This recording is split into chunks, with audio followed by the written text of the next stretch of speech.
Are we live? We're live. All right. Grace, mercy, and peace from him who is and was and is to come very soon, I'm certain. This is Rogue Diabetic, and welcome to the Digital Wilderness. So tonight we are going to do a reaction to the George Stephanopoulos interview with Biden. Okay, now I actually screen recorded that whole stupid interview and did a little reaction, a little bit of running commentary on it. I think what we'll start out doing is to try to find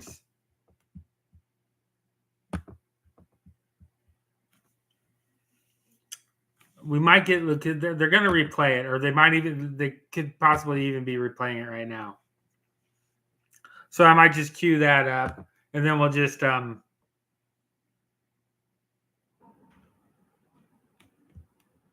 then we'll just take a look at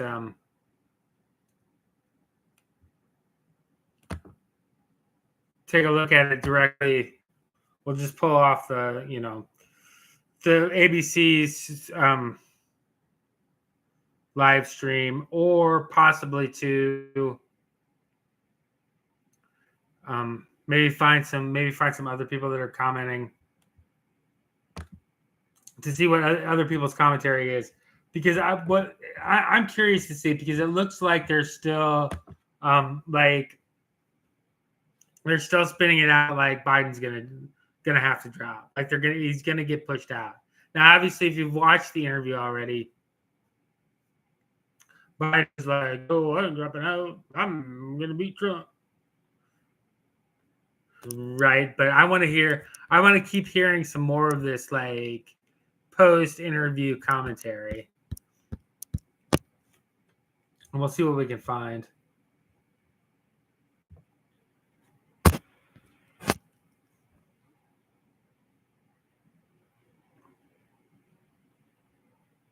And let's see what the NBC.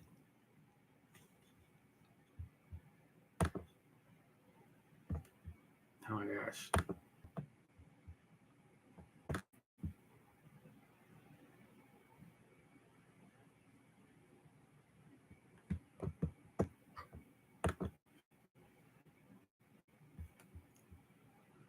Let's see if we can get a screen share.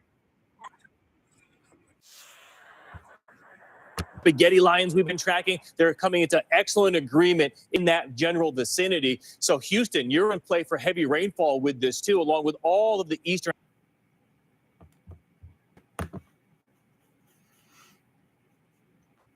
Okay, so as you can see, I hope you guys can see this. So if anybody comes into the stream and you can't see what I'm sharing, let me know in the chat so I can try to fix it. Or maybe we will try to do a screen share of my screen record of the interview. Here's I haven't got a chance to watch this yet, but we'll do that. We'll maybe do that later. Let's just see what's.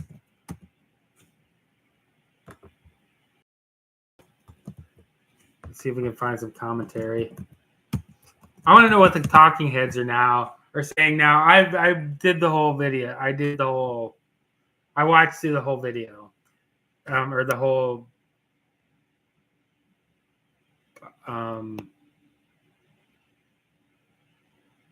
interview, and I recorded it, and I did some of my own commentary. So, but now I want to try to kind of find out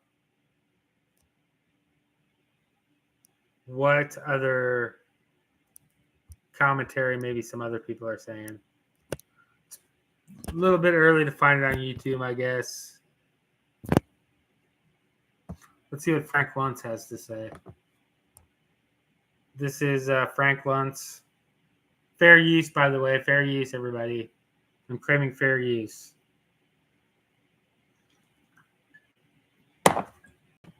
For more on the 2024 election, join us right now is pollster and political strategist Frank Luntz. Frank, it is great to see you. Want to get your thoughts. See President Biden tonight. Going to be interviewing him. So important. I thought that we're going to have two big nights. Yep. Conventions don't matter. That the two debates, I don't think there's going to be a second debate. And that tonight's interview could actually be even more important. If he doesn't come across strong, focused, and most importantly, on the future, right? This is the single biggest. Okay, so the first thing that I want to point out to you guys is this is crazy that they're doing a debate in July. Okay, before either of the conventions. It's a high irregular. In fact, not only would I say that it's highly irregular, it's unprecedented to have before these guys have even been nominated. Okay, this is like, I don't know why they'd be doing it like this so early. I guess you could say because of early voting that it makes since the polls are open for months now, since people can vote for a couple months in some places, a month at least, that voting will start in September maybe, I guess. So, but I don't know. But I mean, this is just they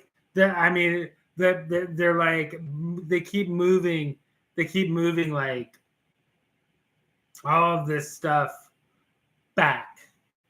Or not back, but up, far closer and closer, the primaries in Iowa, the caucuses in Iowa, and the primaries in New Hampshire were earlier than ever.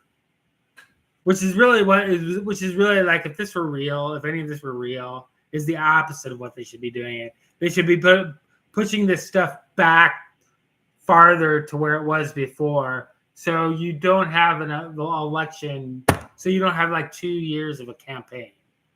I mean, basically, this campaign, there's been a nonstop presidential campaign for 6 years now. Okay, the Democrats started campaigning all the way back in 2018. And then and then Trump was having rallies already in 2021. So it's we've been in a nonstop election year for 6 years now.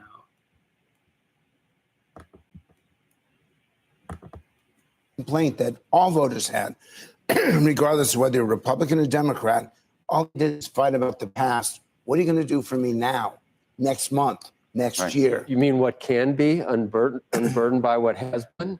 Oh, that's a good line. I'm not going to. That's a good line. It's philosophical. But here's my question to you. You're seeing some of the donor class already. By the way, it's a lot from the president. And I know that you're a journalist. Yep. Not just a host. The donor class is abandoning him. The members of Congress are afraid. The governors are afraid. I talked to them, and they're trying to figure out what the hell we can do. The donor class is not afraid, and they are shocked at what happened, and it's continuing. Okay, before we get to the prospect of whether he gets replaced or he steps away, just what is he going to have to say tonight? And if he puts on a good performance, does that change the dynamic? And also, George Stephanopoulus is going to have to push him pretty hard, I imagine. And if he doesn't, he's going to be condemned by everyone. So he's got a lot of pressure on him. So I wrote a couple things down. He can't say I had a bad night. He can't say it. He's going to have to say he had a bad night. If he doesn't say he had a bad night, then what's he going to say?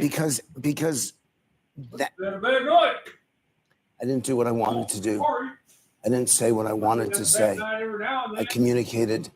It was such an important night, and I didn't communicate the values, the priorities that are so essential for this country. Okay. How would you answer? That's how I would start it. Right. Then I would do three questions. Midnight.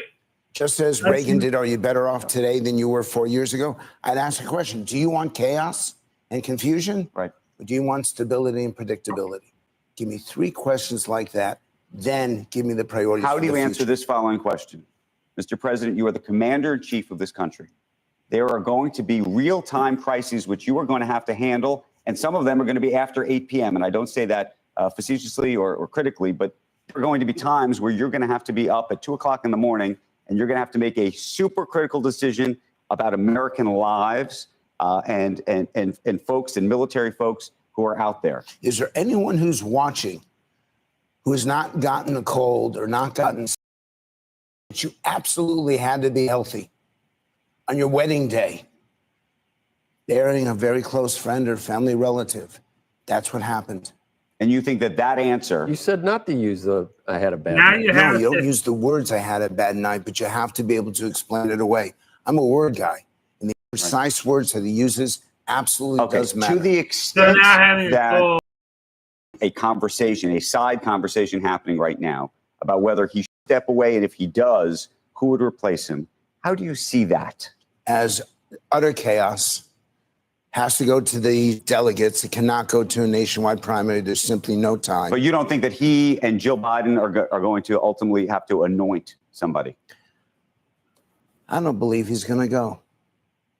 I trust those who say that his son and his wife are adamant, his son is a convicted as felon is now he, too. that he's the best. I don't believe this, but he So firmly believes he's so the best Biden's candidate. Can he son say? is like Because he's got the delegate. determining whether he's That's why being tonight is racist so or not. No, important. but can he? Even if he screws up tonight, you think the pressure could be so great? Do you think he's really said to two people that I may or may not stay, and then puts on a brave face for Hey, look, everyone it's else? the But do you think Aleppo he's guy. conceded that maybe it doesn't work out? Not for him? yet, not yet. Not even the two people. Not yet. That was the reporting, was that he's kind of implied to them that if I don't really kill it for the next 2 weeks, I could be gone. But if he doesn't want to go, can he really stay? Could he make the decision to stay without donors, without, even if Schumer and Pelosi say something, could he still? When he announces, I'm going nowhere, and the focus, look, my voice right now. Right. This is an important interview for me, and I'm having trouble right now. These things do happen. We're human beings, and he needs to be able to communicate that. Your challenge is a good one, and that's what Stephanopoulus should say. But if he's determined to stay, he can stay. If he waffles, then they will push him out. If he gets pushed, do you believe the vice president steps into that role and that the Democrats ultimately support her in that position? Or do you think we're talking about a completely different team? Once again, who's going to step up? I can name you half a dozen people who would be better than her right now, but I'm talking to them and nobody wants to challenge her because nobody. Okay, can't. I'm going to be direct. Yep. God help me. You We may never have me on the understand show what- again. You don't even have to say it. We understand. Nobody wants to knock out an African-American woman. Right. Be responsible for that. Right. And Yeah. that is the truth. And that's something that maybe I shouldn't, maybe I'm going to be criticized when I walk off of here. But she's got such a strong position because of that. And here's the issue. Her favorability is still, she's the most unpopular vice president since Dan Quayle. Okay. And he was the most unpopular vice president since Aaron Burr. Okay, if all of what you say is And that's true, a let's good- just that's make a- the supposition that that's true. Is there somebody that you would pair her with that you think that would make them an unbeatable team? I think of the governor of Maryland, Wes Moore. I think of the senator of New Jersey, Cory Booker. I think of the single best retail politician, Mitch Landrieu. All of them would do a better job than she would because they get the public. Right. It's not funny to them. It's serious to them.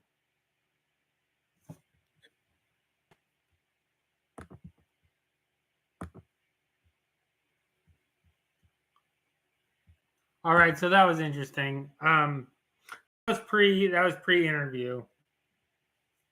And this was a recorded interview, you guys. I mean, this is all stagecraft. This is all like this whole night, whether it's this video or that video, or really anything. They've had this all planned. That it was going to fall into place like this now for a long time. And so maybe we should have just let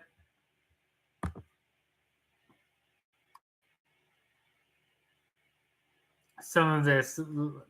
Maybe I should have just let let it roll through the suggested.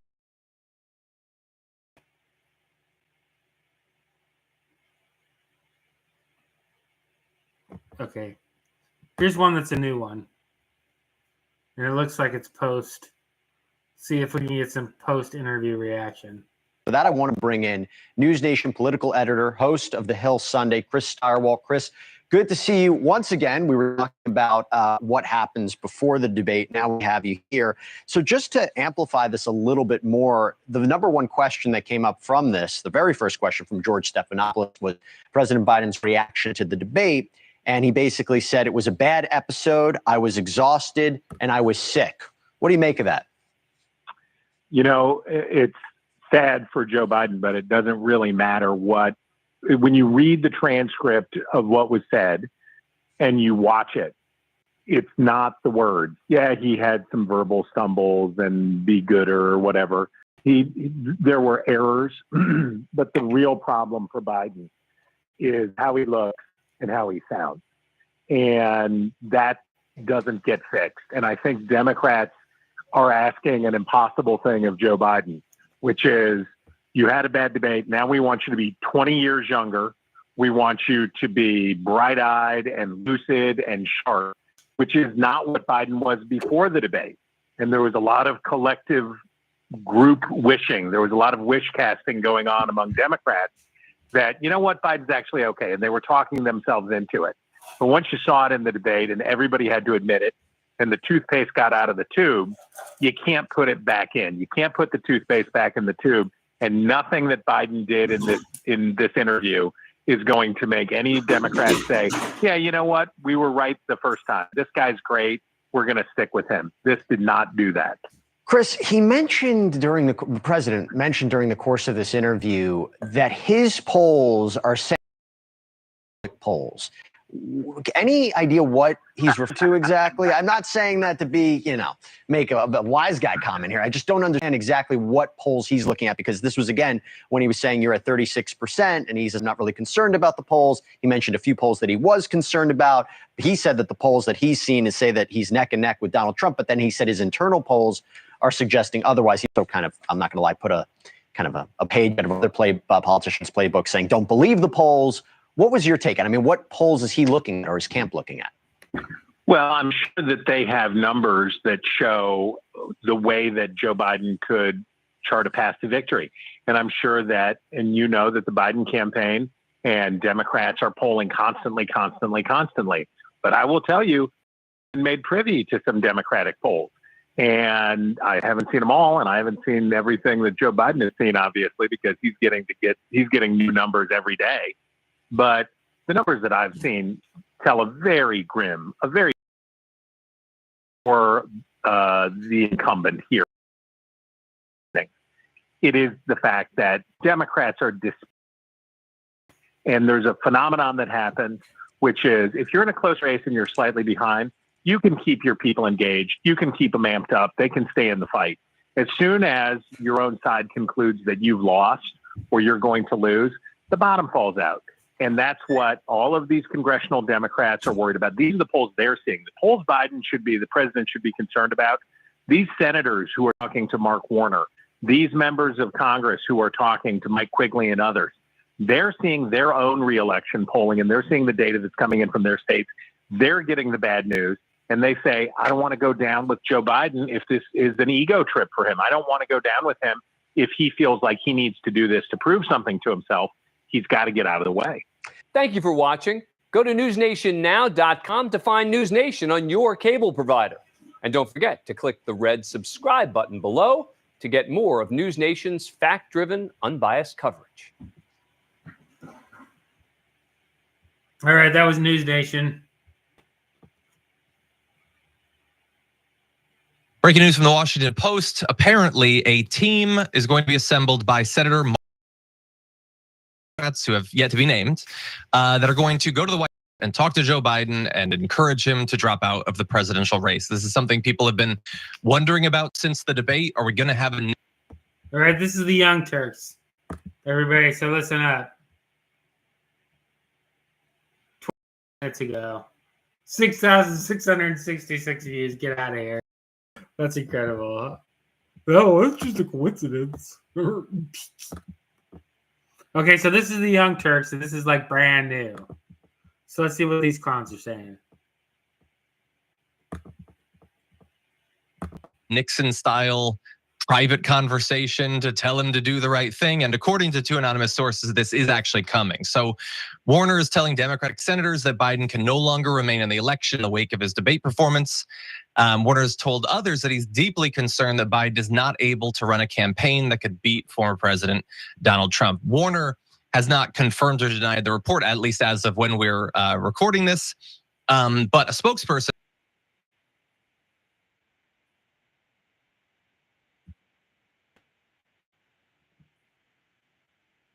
All right, you guys, this is breaking news right here.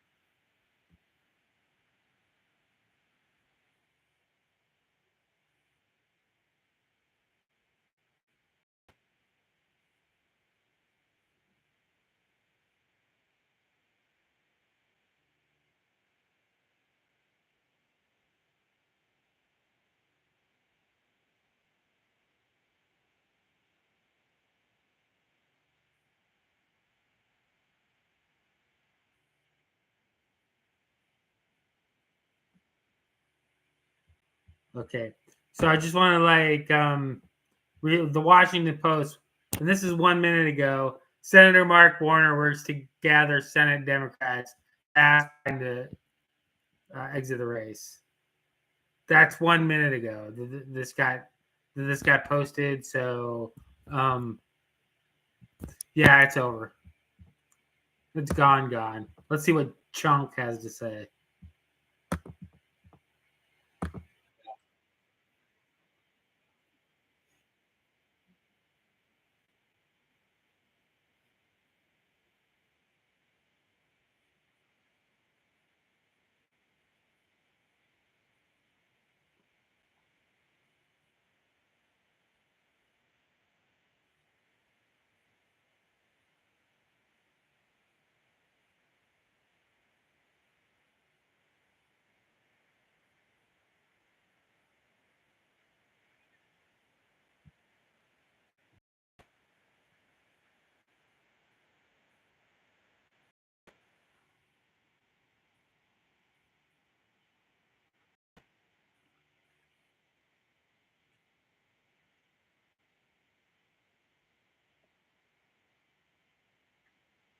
Gone.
Yeah, now it's a conspiracy.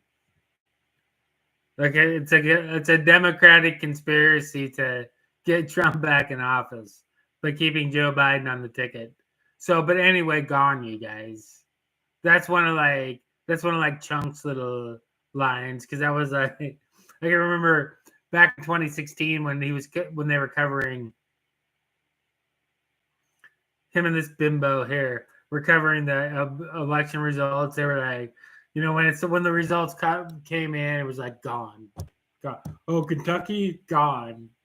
Right, and that was like the first one. Indiana gone. Even though Obama won Indiana, and they were like, that's when they were like started to like stop acting all like smug and like it was gonna be a landslide for Hillary. And they were getting, and then they were like getting panicked and stuff. But this is all just an act, you guys. But yeah, no, I mean it's 100%. I don't know when this was recorded, but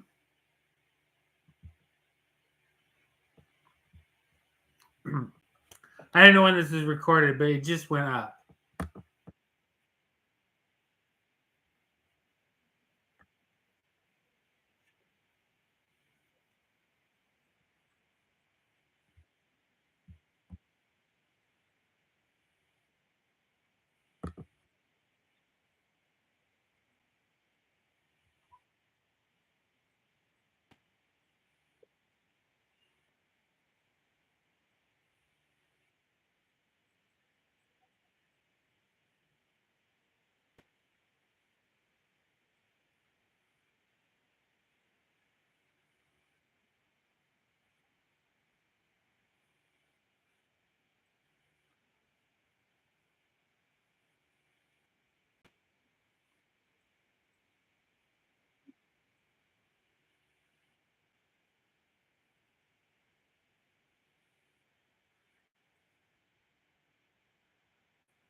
So you're like, but you're past concerns now, and it's July.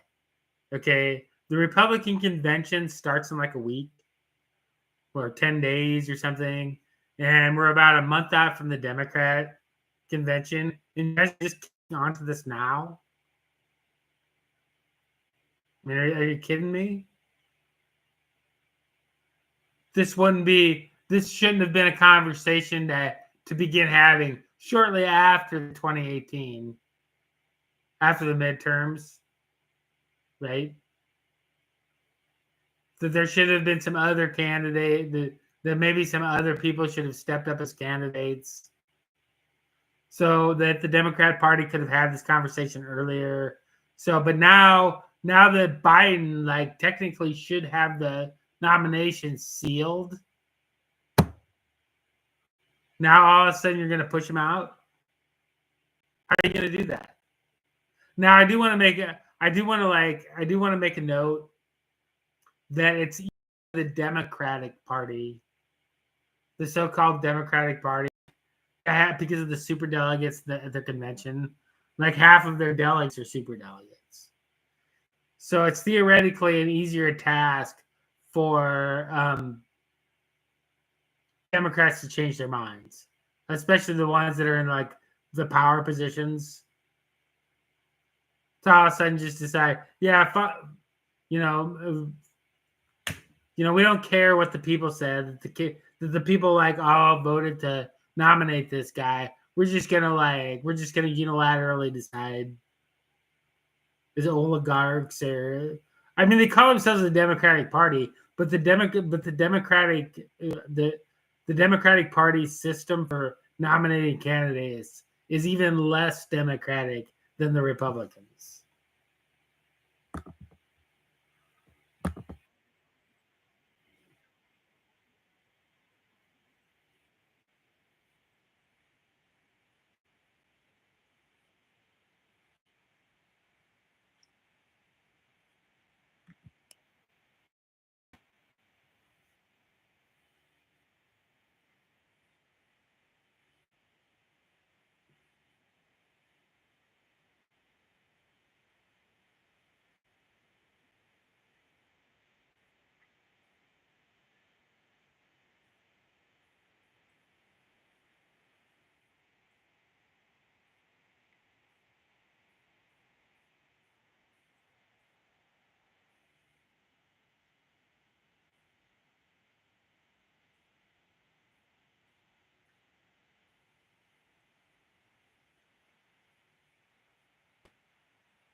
All right, let's take a look at some of these headlines. So yeah, no, I mean it's like it's rolling off the rails. I mean, obviously you heard that guy, and granted that's the Young Turks, right? Okay, it's not CNN, it's not ABC, but apparently there's this Warner person, and I don't even know what, like. Let's try to get a little bit more information on this Warner guy. Because now it's like, I mean, I'm sure there's a lot of Warners out there. Mark Warner. Together, Senate Democrats to ask Biden to exit the race. This is 3 minutes ago. Warner building support him 3 minutes ago. We just looked at this one. It was just 1 minute ago. Not like 10 minutes ago, but now it's 3 minutes ago. They're always at their numerology. 3 hours ago, Warner building support. Yeah. Let's see who this guy actually is. Mark Warner. Okay. Mark Warner apparently is an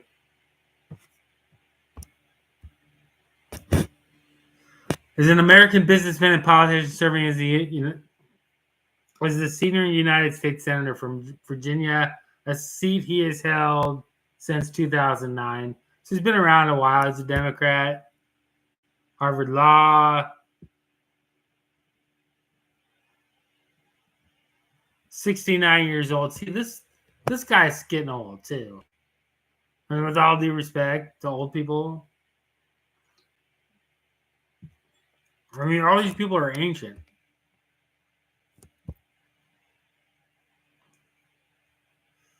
Rockville High, George Washington University.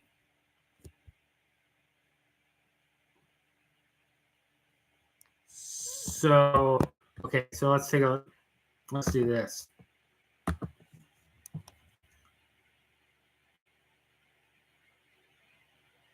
Because I guarantee that this is all anybody's talking about right now.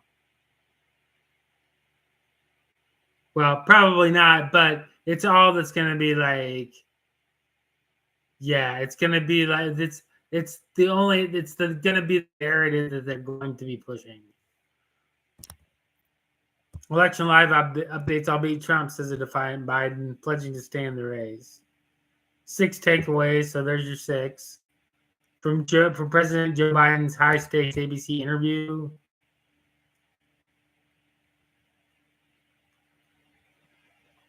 The Atlantic. This is another left-wing extremist publication. Joe Biden doesn't understand the post-debate reality. This is gone. Okay.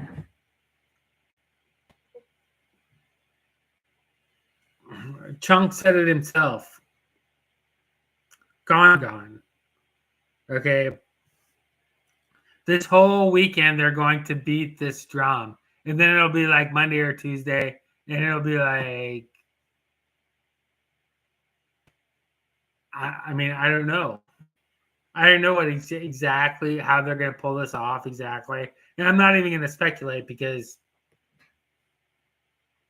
whenever I do that, I seem to like underestimate their creativity. I mean, there's a possibility that he survives this, that Biden survives this. I mean, you have to like leave at least like a 5% chance that Biden still gets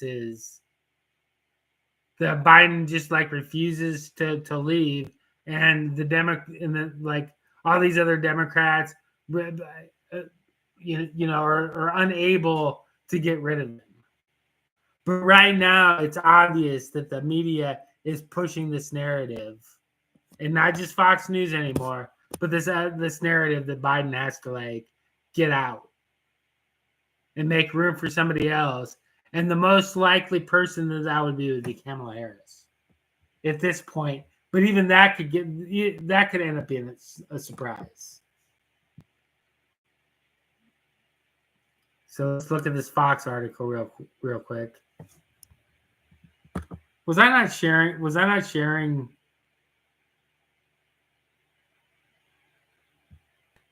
The right tab? I don't even know.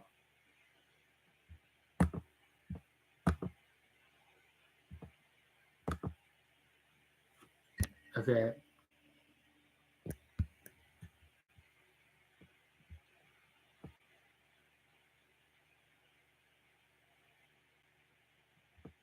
Let's stop sharing for a second because I want to see what this is.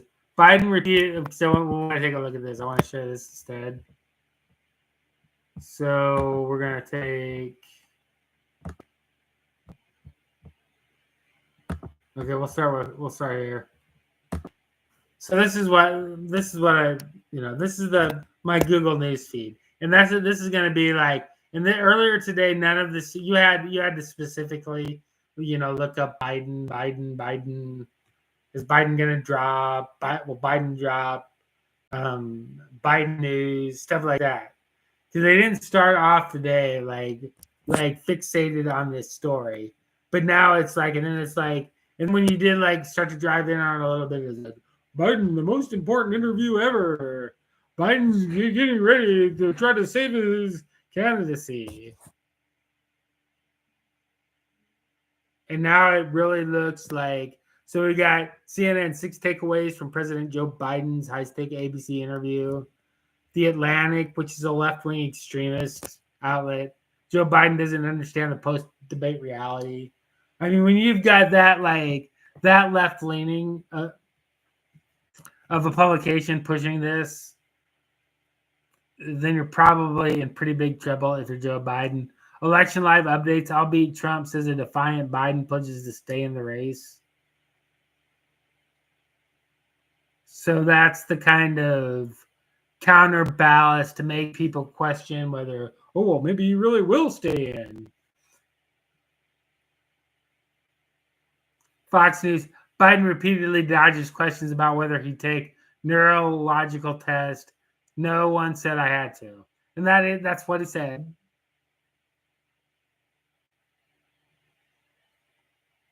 I mean, I don't even know what to say. I don't even know what to say about that. So he would if somebody said he had to.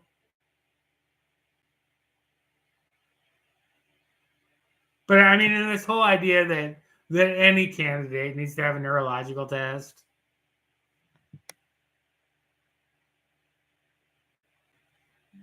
It is absurd. If you're not like, especially in the post-Fetterman world, or I guess in the Fetterman world, I mean, you like now that like adult citizen voters can't decide for themselves. They need permission from a neurologist to vote for somebody, support somebody.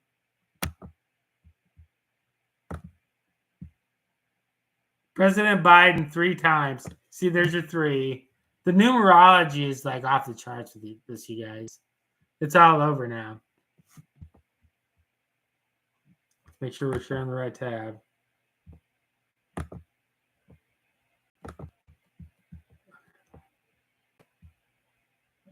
Okay, I want to make sure I'm sharing the right tab.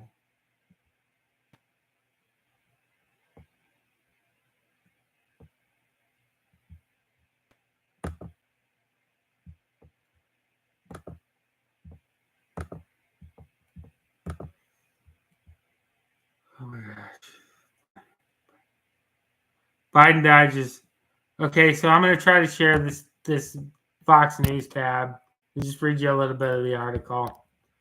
President Biden 3 times dodged questions about whether he'd take a neurological test in one of the more contentious moments of his first sit-down interview since a widely panned presidential debate performance last week. Have you had a full neurological and cognitive evaluation? Okay, and that's I mean, the thing about like Fox News,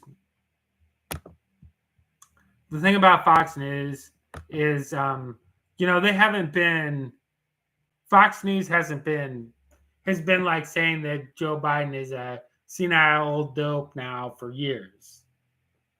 Okay, since before he was president, since before he was vice president. Okay, it's picked up steam a little bit at a time, and then all of a sudden everything flips, like in this close to the election. Like all of a sudden there wasn't anybody in the Democratic Party that was leaning on Joe Biden.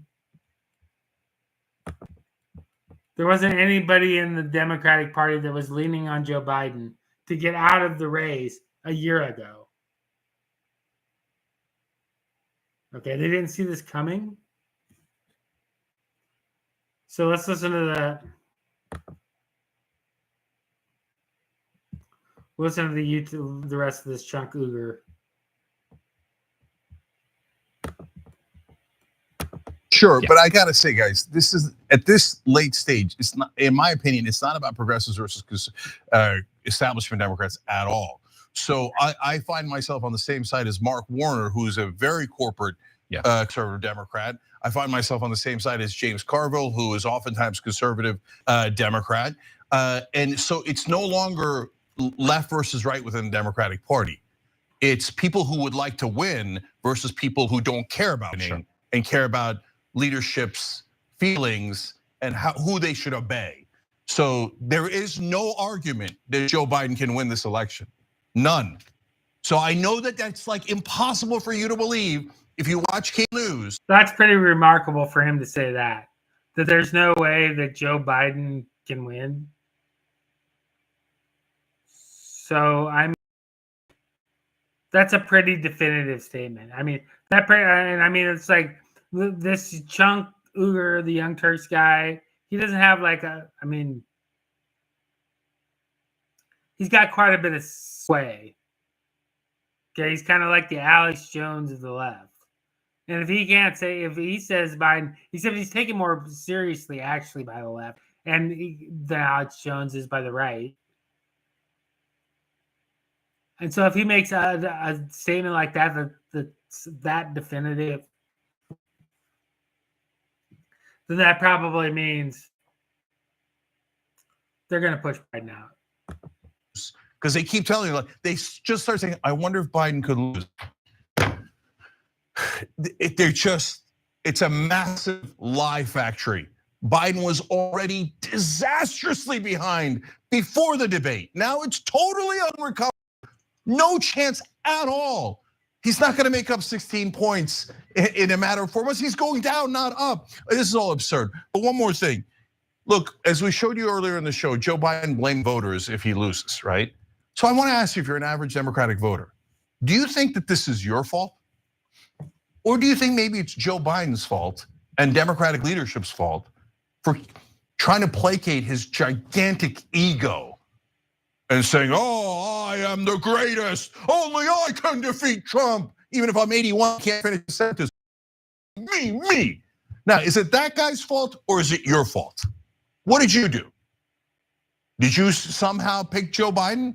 Did you say, oh my God, I want to put all my eggs in the 81-year-old basket? No, in every 72% of Americans, now up to 80% of Americans saying, we don't think he's mentally well enough to run. That means 80% of Americans don't think his brain is working well enough.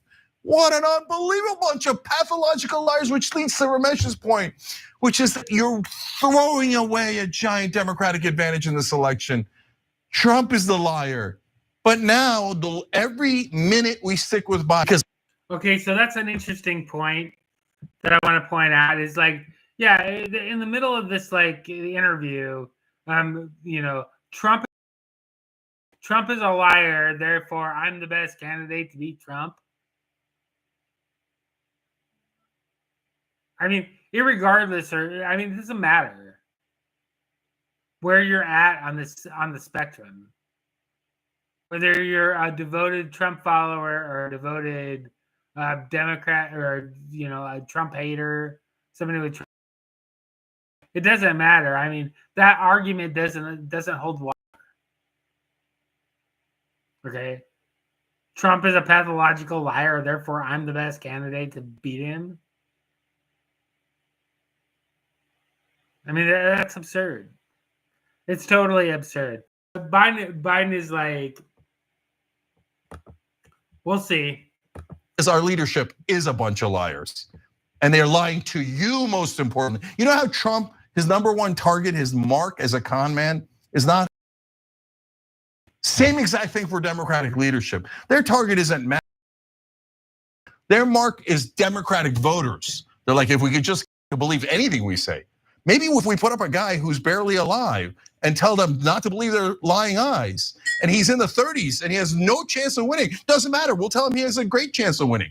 Let's see how much we can lie and get away with.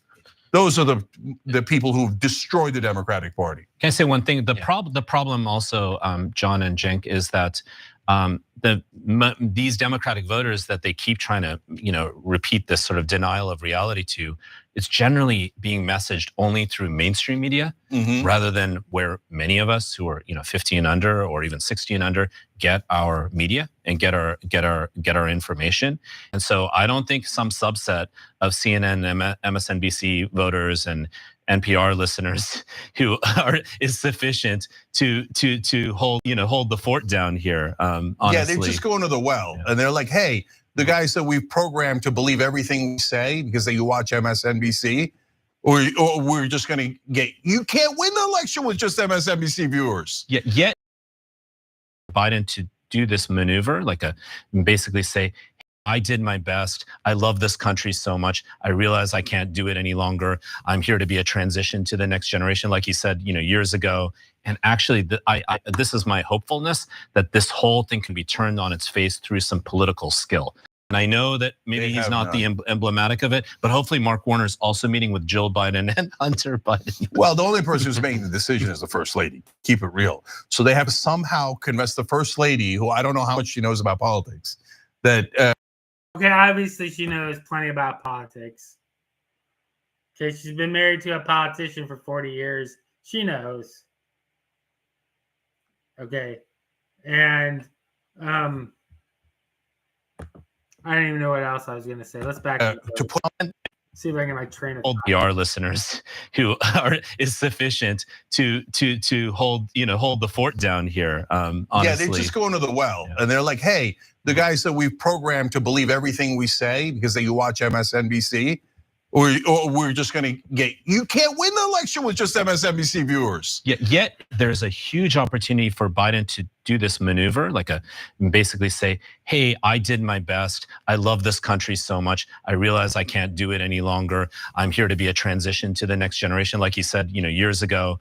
And actually, this is my hopefulness that this whole thing can be turned on its face through some political skill. And I know that maybe he's not the emblematic of it, but hopefully Mark Warner's also meeting with Jill Biden and Hunter Biden. Well, the only person who's making the decision is the first lady. Keep it real. So they have to somehow. Okay, so now I remember what I was gonna say. So Chunk right here, he sounds like Duke, Alex Jones. Okay, that's what Alex Jones and Roger Stone and Steve Bannon and all the people on the super fringe. Not the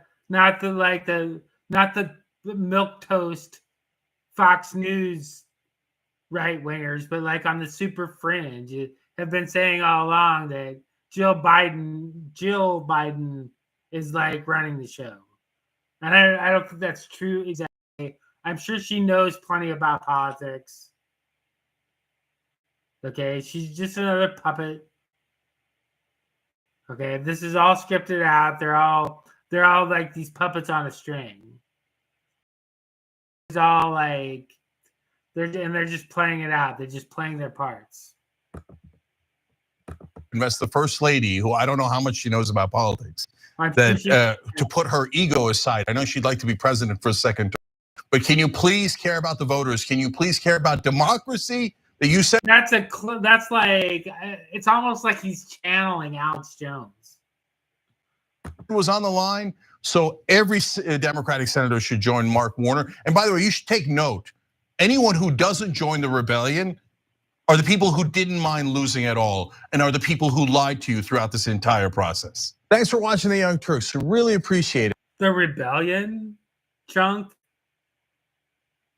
So I mean, and this is what's so absurd about these people. I mean, it's okay for them to speak in language about like rebellion and stuff,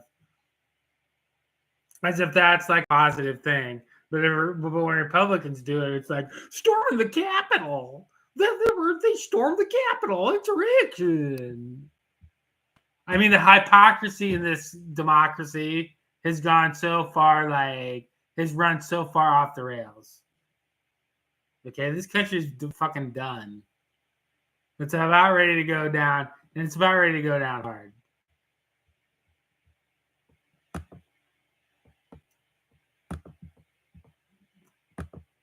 Another way to show support is through memberships. You'll get to interact with us more. There's live chat emojis. You've got emojis of me, Anna, John, JR. So those are also get playback of our exclusive member-only shows and special. All right, maybe I'll do a live stream tomorrow with the Hello, everybody. Some major breaking news tonight. Of an actual review of the debate, or maybe I'll try to upload my recording of it. I don't know, but let's watch one more. President Biden has now sat for his very first television interview since his disastrous debate performance.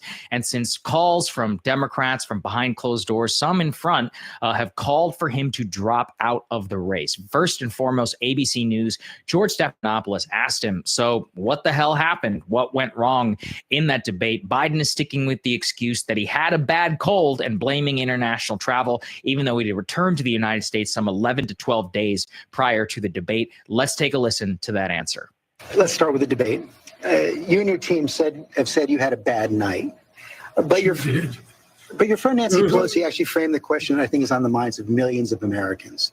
Was this a bad episode or the sign of a more serious condition? It's a bad episode. No indication of any serious condition. I was exhausted.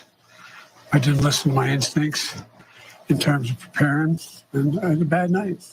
You know, you say you were exhausted, and okay, so obviously they've created this.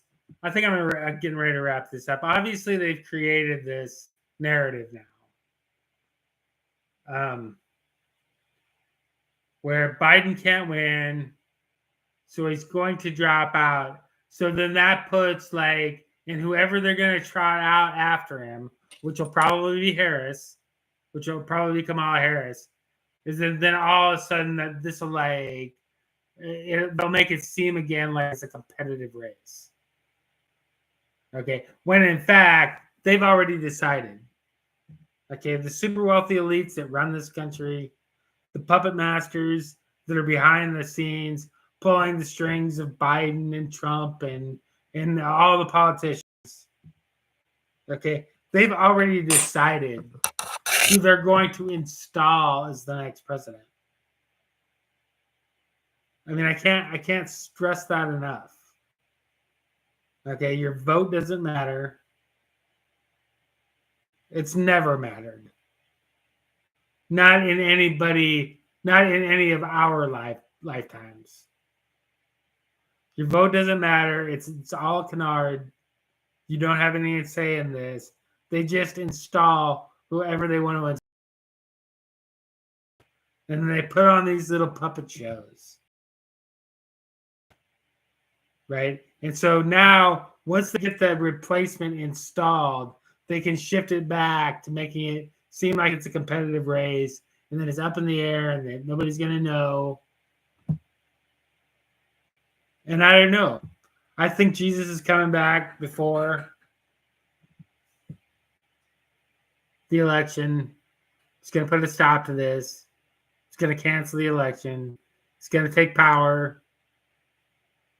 And, but if that doesn't end up happening, I pray that's what's true. I pray that's what's happened. That's what happens. But if we get to the other side of the election